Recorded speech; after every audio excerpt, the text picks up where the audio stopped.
Part two of how we can navigate the winter, mental health edition.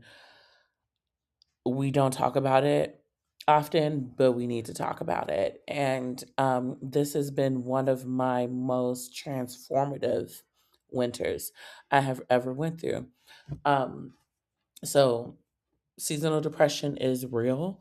Um, and I feel like it should be treated very seriously, and people should have protocols and systems in place to manage seasonal depression. Um, but in this video, I'm not going to touch on seasonal depression, and there's a reason why.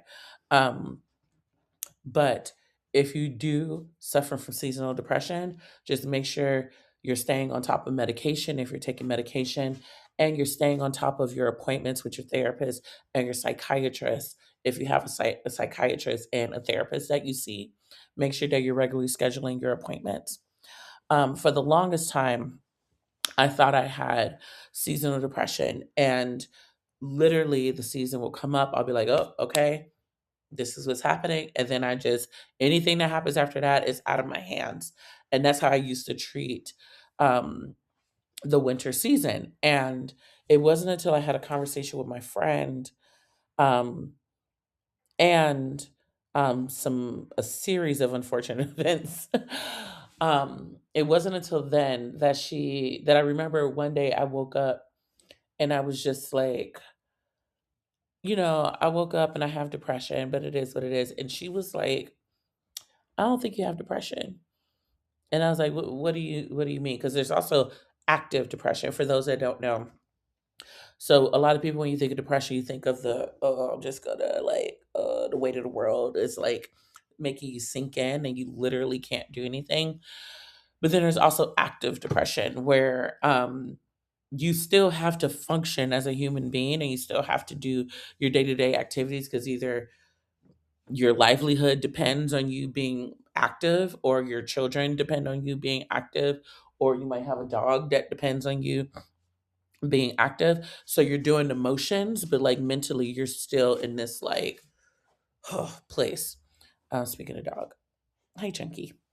So I was talking to her and she was like, no, you deal with a lot of huge issues. I don't think it's depression. I think you're actually reacting normally to a lot of huge issues that's coming your way. And I thought about it for a bit and I realized um, I've been so resilient over the years that um, I just kept dealing with a new fire, and that felt like my normal. That felt like my normal. So when I got exhausted, I thought it was depression, but really it was exhaustion. Um, so I had to recognize that.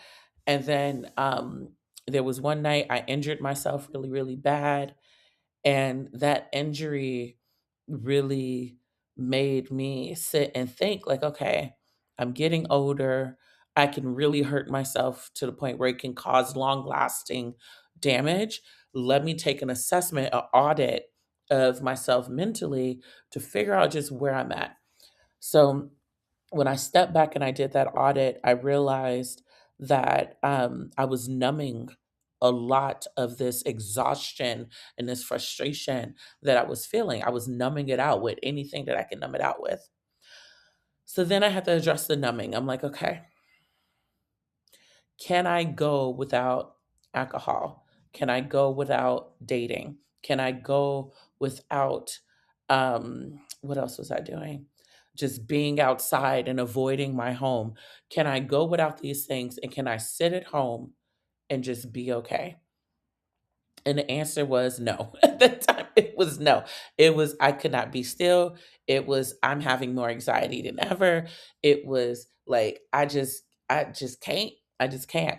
And, um, and I didn't think like something was seriously wrong, but I did realize that it was so much that I was holding in. And on top of that, my nervous system was so dysregulated that it was a problem. And I had to realize like, one, time to address all these feelings that I'm having. I don't have to act on these feelings that I'm having, but I do need to address that they are there.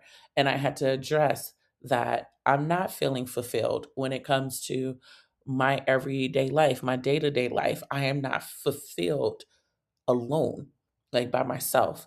I was always looking for validation from other people. I was always looking for some sense of worthiness from other people. I was trying to be the best mom I could be with the circumstances that I had. I was trying to be the best woman I could be, trying to be the best content creator I could be, trying to be the best friend that I could be. I was trying to not be a bad person all across the board. I was so fixated on not being a bad person. And then I had to start addressing that. Like, where is that coming from? So I stopped to feel all of those feelings, which then the sadness really hit, the doom and gloom really hit because it felt like I had to now do all this work in order to feel better. And I was just exhausted. And then after some research, I had to learn about the exhaustion. I had to learn you're right. You can't do anything. You cannot start this work until you start filling in yourself. You have to fill your cup before you start doing all this stuff. So I had to look into what that looked like. What does it look like for me to fill my cup? So that way I'm not putting in a ton of extra work to quote unquote be better when I can in reality just sit here and numb it all out. Like that's reality. It's easier to sit and numb it out and just live my day-to-day life than it is to pour into myself and then figure out what areas I need to fix and then start exercising and start dieting and start journaling and start doing all this other stuff. Like it felt like way more work to do that than it was to just like buy a bottle and numb out. So I came across the research of pouring into my cup. What does that look like? What does it look like to pour into myself? And then you have to figure out what works for you. Everything's not going to work for everybody. You writing down stuff might work for you, but it's not going to work for the next person.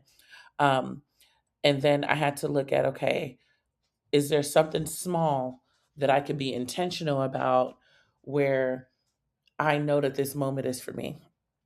And that started off with the tea. So on my Facebook, I kept sharing information about soursop and moringa and all this other stuff. And that was because I decided to become very intentional with making tea, pouring it into a cup, sitting down and relaxing, finding something to do that wasn't on my phone, and just really focusing on that moment. It had to start with something really, really, really small and doable, something that can easily distract me from all the other stuff that I could easily fixate over. So it started with tea, and then it gravitated to tea and crocheting. I ended up finding a hobby that I used to do way back in the day, real cheap to buy a $3 skein of yarn and crochet something. So that was kind of my gateway into self care. And it's going to look different from everybody. And I definitely encourage people to test out different things, test out what can work for you. It might be singing, it might be listening to music. I have this speaker. I realize in the mornings that I play music, I'm in a way better mood than the mornings that I'm not playing music. And today I swear I should have played that music, but I was just so like out of it I couldn't even think about the music. I ended up having to journal. But experiment. If things don't work, don't try it. Do something different. So that was my gateway into self-care.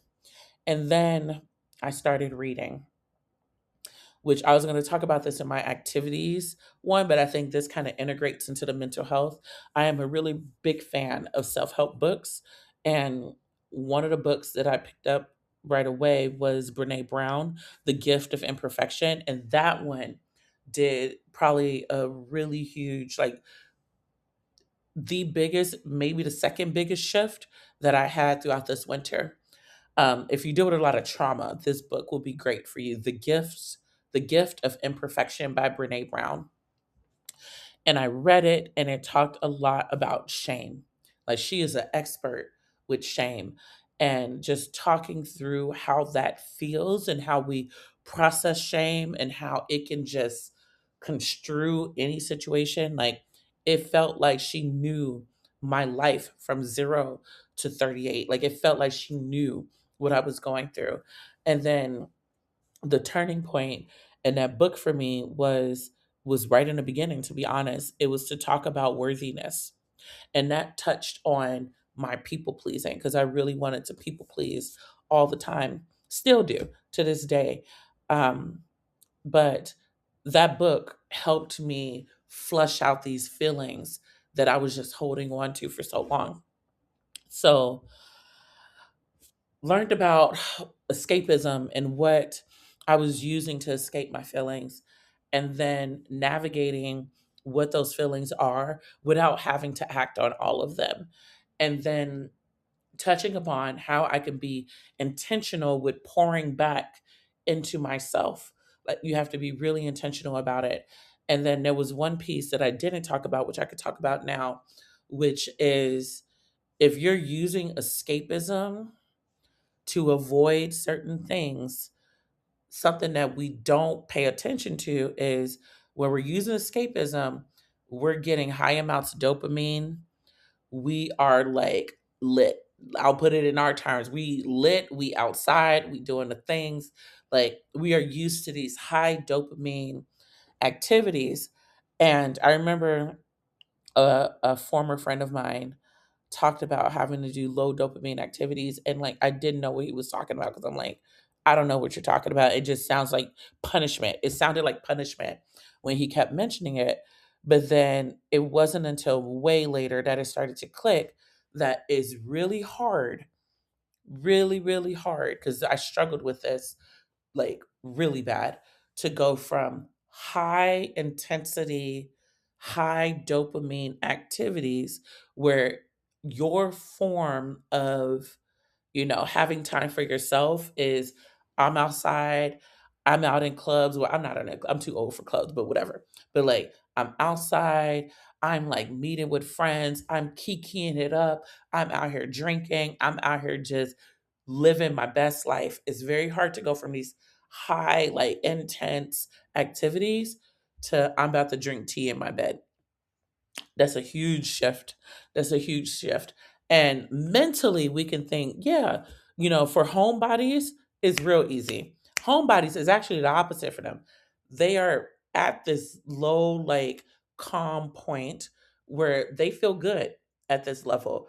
They're drinking their tea, they're baking cookies. And then for them to go to this high intense, like, we outside, we with the people yelling in my face, like, that's a huge jump for those people. And it's the same thing if you're the opposite. If you are used to being an extrovert, like, I'm around people, I'm doing the things, then all of a sudden you by yourself sipping tea and reading a book, your body literally has to taper off of that. Like, the chemical, like, I don't know the science behind this. It's somebody who is smarter than me could probably figure this out. I would love to write a piece just on that alone, making that drop, because for the longest time I just couldn't be at home. Like, I was at home, I took care of kids and all that stuff, but for the longest time, like at the end of the day, I'm like,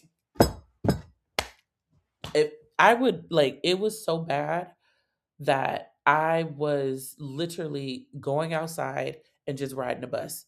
I'm like, I just need to be, I need to hear sounds, I need to see lights, like that. Like, that's how intense it was for me to not have stillness and quietness.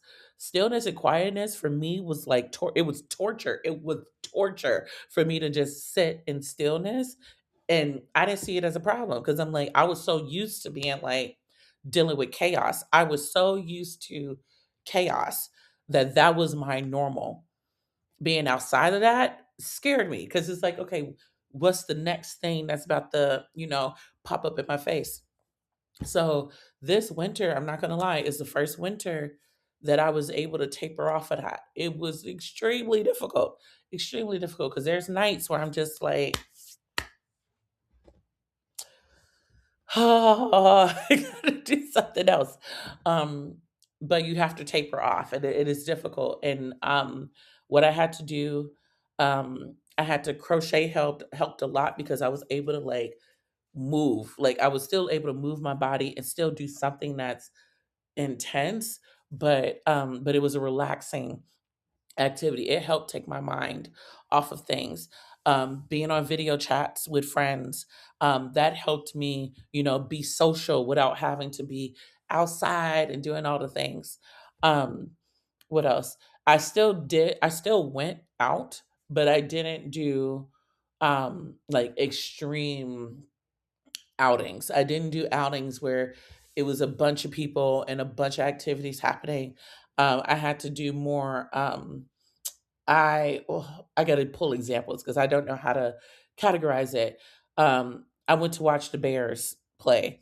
I finally got into sports. I was never into sports before, but it was intense enough when people who are in sports are like, "What? That's crazy."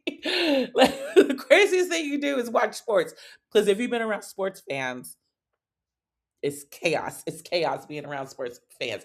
But for me, compared to like what I usually would do, being around sports fans was like just enough energy for me to be like, yeah, this is awesome. This is awesome.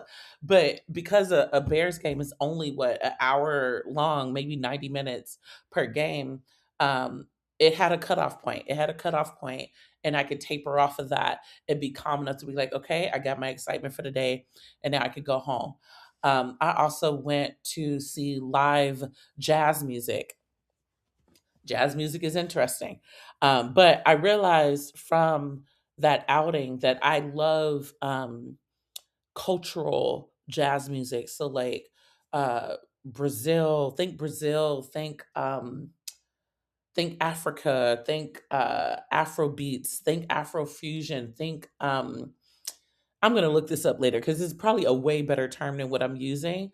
Um American jazz is fine, but I realize I love jazz that's from other countries. Like that resonates more with me. But I didn't know that until I went to see um, that live jazz band. What else did I do? I I'm trying to think. I might have done some outings by myself, um, but it was new places. It wasn't the places that I usually go to. I do go to Mariano's a lot still, and Mariano's was like a good level of I'm people watching. I see people, but I'm not like in the action. I'm not doing all the things. So going back to my whole point of this, um, you have to regulate your nervous system. Real important. Really important. We can address the feelings. We can talk through the feelings. We can pour into ourselves and do self care. We could talk self care all day long. But there's something that happens with our nervous systems that if we don't address it, then we immediately go back to bad habits. We go back to old habits. We go back to bad habits. There was so many times where I couldn't address my nervous system in time. And I'm talking, and I'm not just throwing out a buzzword to be throwing out a buzzword because I realized I was hearing nervous system a lot and I wasn't sure if it was just like a buzzword that everybody was throwing around or if this was something that was collectively happening. But once I heard that term, I started to pay attention not to just my feelings, but what is my body doing? Like there was moments where I felt like I was literally vibrating off of some type of energy, whether that was good or bad. And I had to decipher what is this that I'm feeling right now. And this would happen a lot at night. And I would tell my therapist it's very difficult for me to sleep because it felt like I was like vibrating, but then like a Rolodex was just going through my head, full of thoughts, full of anxiety, full of all the things that I coulda, shoulda, woulda did throughout the day. And it was very hard to shut that down without some type of like extra thing, either alcohol or something. At my old apartment, I used to be able to go to the gym and then that would make me tired enough to go to bed. But like we moved and that's the whole thing. But but really important to navigate your nervous system when it comes to your mental health and navigating the winter. So, to summarize everything, um, do an audit, do an assessment of everything that's going on with you mentally, talk it out with a friend, talk it out with a therapist, seek more than one opinion on what's going on because it took me going through different resources to really understand okay, this might not be depression, this is something else. Or this might not be me just feeling frustrated and tired. This is actually me being exhausted because I'm doing so much all the time, just as a caregiver to my family. I'm doing so much. Um, so make sure you're talking it out with several resources. Do research, read multiple books. I read Brene Brown's book. I'm reading Atomic Habits, which I'll talk more about in the activities part of this series and not so much in the mental health part, even though it is part of the mental. And then something I'm going to be rereading is I'm looking at it right now. The Body Keeps the Score. Again, if you have dealt with trauma, that is a good book to read, especially when it comes to our nervous system and how our bodies react to life. Like that is a really, really good book to help you rethink because trauma rewires the brain. It rewires how your brain thinks. And it's really, really, really important to know that because you'll be fighting an uphill battle because you're going to want change. You're going to want to address a lot of the things that you see, but our brain can actively fight against us. And that book will help you better understand how your brain works. So, and something else that I didn't touch on, but it came up because I literally looked and I'm like, oh, I should probably address this. Um, Another thing that will be helpful when navigating the winter is your boundaries. The best advice that I got was from the therapist, a therapist, not your therapist, Robert Sawyer from uh, Only Black Kids in the Class. They are a podcast and YouTubers. I've been watching them religiously. But Robert is a married couple and they're YouTubers, and the husband Robert, he talked a lot about boundaries, and this will forever stick with me. And he said, boundaries are not about the other person; it's about your actions. It's about what you are going to do or not do if your boundaries are crossed. If somebody's crossing your boundaries, it's about what you do and not necessarily what the other person has to do. If you are telling the other person what they have to do, that is a rule. You're trying to establish rules. How you react to certain things and you letting people know how you're going to react to certain things, those are your boundaries. And that was something that I had to have ingrained in my brain because I kept feeling like I was giving rules, but in reality, I was just accepting everything. I was just accepting everything. And I had to learn a really hard lesson in boundaries, especially establishing boundaries. Because the number one thing that we get worried about with boundaries is retaliation. We automatically think if I set this boundary, they're going to respond a certain way or they're going to do a certain thing. And the truth of the matter is, how they respond to it, that's on them. That's on them. You are setting the boundary for a reason. And if they react negatively, that just lets you know that they're using you for this particular thing. And I had a real life example of that happen in real time. And I remember really stressing out over having to do this one thing. And this person just kept asking me to um, to do something for him, and my body reacted before I reacted, and my body was just like tense, like almost like choking, like I just don't want to do this anymore. I don't want to do it. And and I finally said, I can't do it. You have to find somebody else to do it. And he threw the whole friendship out the window. The whole thing just out the window. And that was it.